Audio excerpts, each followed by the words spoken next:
My tip for the day, open up your toolbox and go through it. I'm not saying to organize it. I'm saying to just look through every little thing.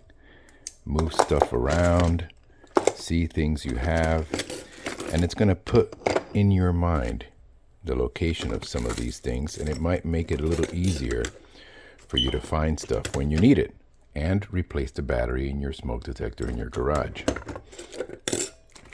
But look through everything you got.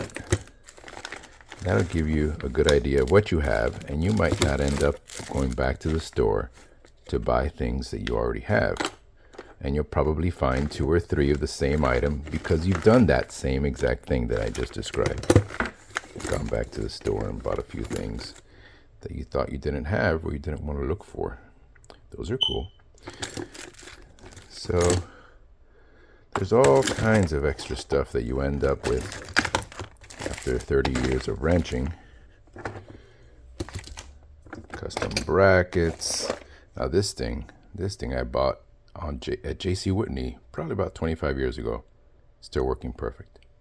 I replaced the batteries about 8 times in that time. So I keep some extras right there. Stubby wrench.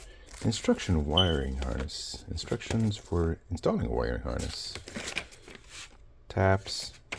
The wall bout. This thing is great for finding pipes and wood studs and metal studs and wiring in the wall.